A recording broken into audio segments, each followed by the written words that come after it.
Welcome back, everyone, to the deep dive. You all have been sharing so much about how stress impacts your lives and how you're looking for ways to kind of break free from it. Yeah. I mean, who isn't these days? Right. So we decided to do a deep dive into some research you sent over, excerpts from, it's called Breaking the Cycle, How Constant Stress Impacts Happiness and Well-Being. Catchy title. It is, and I think it's a topic that's so relevant to so many of us. So I'm excited to break it down together and see what we can learn. Me too. So let's start with like the basics. What exactly do we even mean when we talk about chronic stress? I mean, we all experience stress, Oh, right? good. Absolutely. But Right. what makes it chronic? What tips it over into that territory? Well, the source actually makes a really great distinction between like short-term stress and that chronic stress. Mm-hmm. So think of short-term stress as that quick burst of energy, Okay. like when you almost touch a hot stove and you immediately pull your hand back. Right. That's your body kind of going into that fight or flight response, That makes sense. which, it's natural, it's designed to protect you, but it's meant to be short-lived. You recover quickly. Right. It's like a sprint. Exactly, a sprint, and then you rest, but then you've got chronic stress. Okay. So that's more like the marathon. It is. It's like running a marathon, but with no rest stops. So it's Ugh. that feeling of constantly being on edge, Yeah. you know? Like you can never really relax, like your to-do list is never ending. You're always juggling way too many things at I once. feel seen. Right. And so your body's kind of stuck in this heightened state of alertness. Mm. And those stress hormones like cortisol are just constantly coursing through your system. And over time, that takes a toll on your mental and your physical health. I was reading something the other day about how chronic stress can actually shrink the hippocampus, Wow. which is like the part of the brain that's, like crucial for memory and learning. Yeah, it's amazing how interconnected our minds and bodies really are. It is. It's incredible. But yeah, in the source, it talks about how all this chronic activation can lead to a cascade of negative effects, Hmm. starting with what's going on in our minds. Right, because it's not, I mean, we're not just thinking about stressful things all the time. It's like our bodies are actually in this constant state of like physiological stress. You got it. It seems like the first thing that happens is like anxiety just becomes our new normal. Yeah, for sure. You're constantly worried. Your mind is racing even when you're trying to relax. Yeah. It can be tough to focus. Your sleep is disrupted. You might even experience those physical symptoms like, headaches or muscle tension or that kind of thing. Exactly. It really is as if your internal alarm system is stuck in the on position. Always on high alert. Always. Wow. So beyond anxiety, like how else does chronic stress impact our emotions? Well, the source talks about how it can, lead to increased irritability, even mood swings. Oh, yeah. Like when you're stressed, even the smallest things can set you off. Like your fuse gets a lot shorter. Yeah. And that's actually because, stress is messing with the neurotransmitters in our brain. So it's not just like we're choosing to be grumpy. It's like our brain chemistry is making it hard to regulate those emotions. Exactly. That's so interesting. And this is what leads to that vicious cycle, because when we're irritable, prone to mood swings, it really strains our relationships. Oh, for sure. And that, of course, creates more stress. It's like this downward spiral. The Yeah. stress just feeds on itself. And the source also mentions burnout as a consequence of chronic stress. Yeah, burnout is a big one. What what are some of the signs of burnout that we should look out for? Well, essentially, burnout is a state of emotional, physical, and mental exhaustion Okay. caused by prolonged or excessive stress. And the source describes it as, feeling completely drained and depleted, like lacking the motivation and energy to do even the things that you normally enjoy. It's like the joy gets vapped right out of life. Oh, absolutely. And then it can impact your productivity, your performance, even your relationships. Definitely. You might start withdrawing from social interactions, neglecting your self-care, and even experience changes in, your sleep and appetite. It's like all these negative effects that we were talking about, the anxiety, the irritability, they all feed into this burnout. And then the burnout makes it even harder to cope with the stress. Yeah, it's a tough cycle to break. It really is. And, it's not just our minds that are affected. We got to talk about the physical impacts of chronic stress, too. I think that's something people don't always realize. Oh, absolutely. We'll get Yeah. into that. It's not just in our heads. Right. Chronic stress has a very real impact on our bodies. Yeah, It's like it manifests our bodies in all these different ways. it really does. And I think one of the most common ones that people immediately think of is fatigue. Uh-huh. Like you're just wiped out all the time, even if you're getting enough sleep. Yeah, exactly. And, the source points to those stress hormones again, like cortisol. Right. It's supposed to give you energy in those like fight or flight situations. Right, right. But when it's constantly elevated, it messes with your sleep. Mm. It makes it harder to really rest and repair. So it's not just that we're mentally exhausted, it's like our bodies are physically exhausted too. Exactly. Yeah. And another thing that gets disrupted is the immune system. Yeah. You get sick more often when you're stressed. I feel like everyone knows that. Right. It's like your body's so busy fighting off this perceived threat, the stress, Yeah. that it kind of forgets to fight off the actual threats, like Hmm. viruses and bacteria. It's like it's prioritizing. Exactly. It's in survival mode. Huh. So immune function, it takes a back seat. And, I was thinking, what about those, like, you get those aches and pains that just never seem to go away? Oh, totally. Could that be stress too? It very well could be. Yeah. The source talks about how chronic stress can lead to all that muscle tension, Oh, yeah. especially in like your shoulders, your neck, your back. Think about it. When you're stressed, you're clenching your jaw, you're hunching your shoulders, you're tightening those back muscles. Right, right. And over time, that can lead to, some chronic pain and discomfort. Like your body's holding on to the stress. Yeah, exactly. And it affects everything, your posture, your breathing, your digestion, sleep. It's like this hidden puppet master controlling our bodies. It really is. And Mm. and it can get even more serious than that. The source goes on to talk about the link between chronic stress and, some pretty major health problems, Like what? like heart disease, type 2 diabetes, Mm. even some types of cancer. That's scary. Yeah, it is. And really highlights how, this isn't just something we can brush off. This can have some serious long-term consequences for our health and well-being. So what can we do about it? Well, the good news is the source doesn't just leave us hanging. Okay, good. It actually offers some really practical strategies for managing stress and building resilience.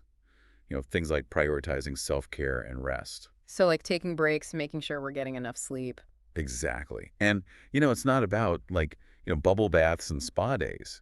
It's about really recognizing that rest, it's essential. Like for your car, you wouldn't expect it to run without, oil changes and maintenance. Right, right. Your body and mind need that too. That's a good way to put it. Yeah, even small acts of self-care can make a big difference. Like taking a few minutes to step outside, listening to calming music, Mm. you know, spending time with loved ones. Those little moments of rejuvenation. Exactly. But, sometimes we need more than that. And that's where mindfulness and meditation come in. Oh, okay. Now, I have to admit, I've always been a bit skeptical of meditation. Like, what exactly is it, and how can it actually help with stress? Yeah, I know. I can sound a little woo-woo. Yeah. But, the science behind it is really compelling. Mindfulness is essentially about, like, paying attention to the present moment without judgment. So you're noticing your thoughts and feelings, but you're not getting swept away by them. Oh, okay. Meditation is a practice that cultivates that mindfulness. So instead of getting caught up in that loop of worry and anxiety, Yeah. mindfulness helps us to create some space. Yeah, like you become an observer of your mind. Yeah. And the research really shows that it can help reduce stress hormones, lower blood pressure, improve sleep.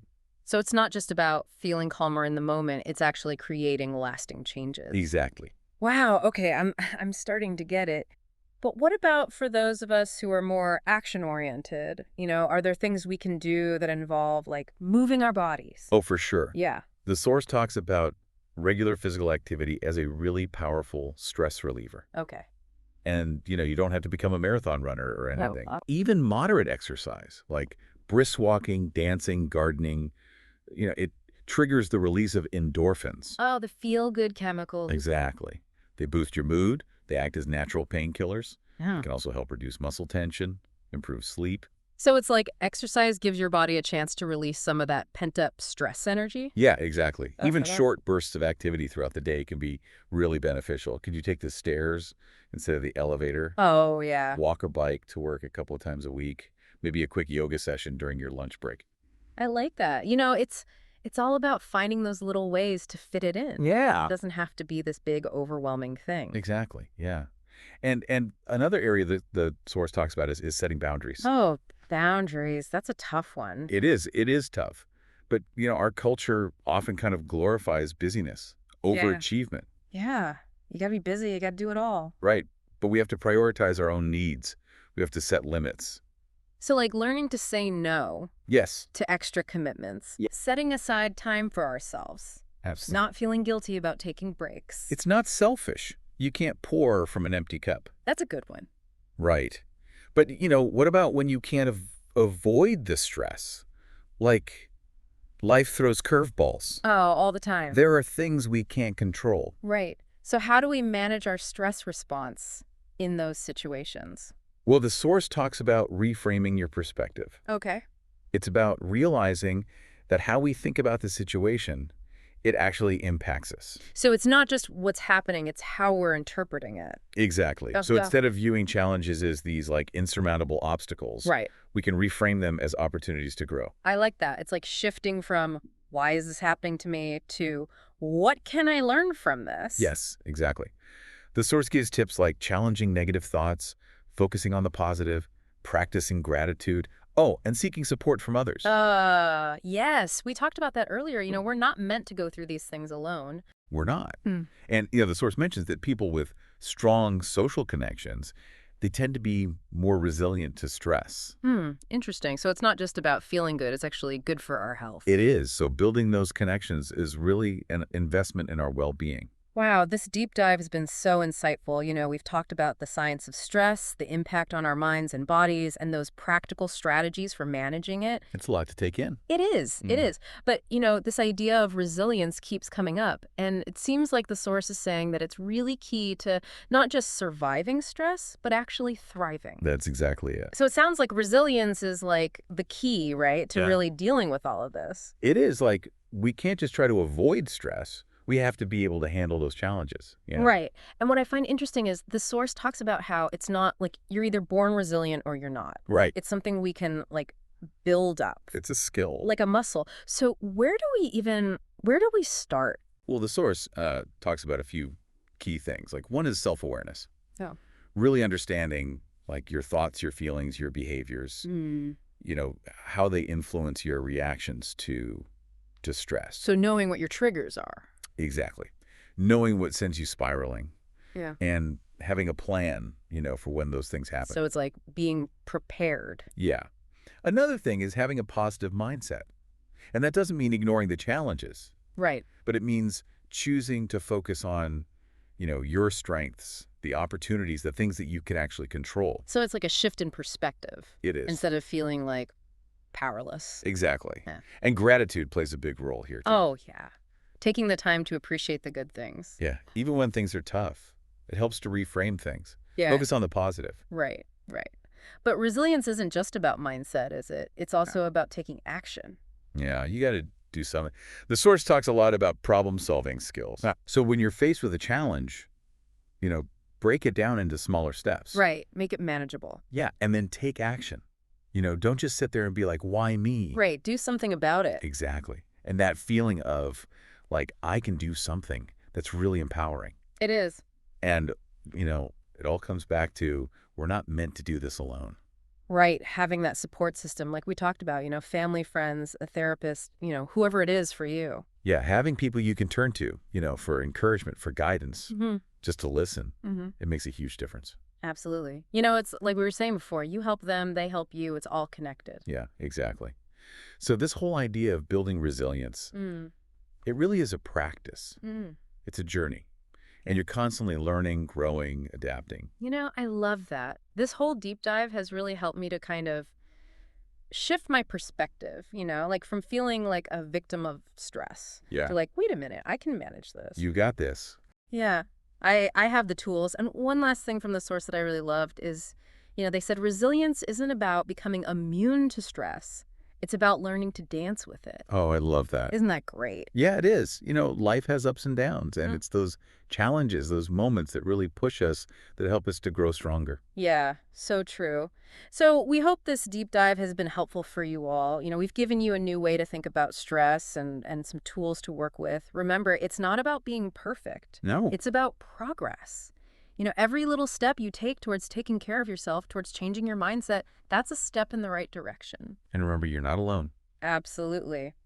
Thanks for joining us for this deep dive. We'll see you next time for another fascinating topic.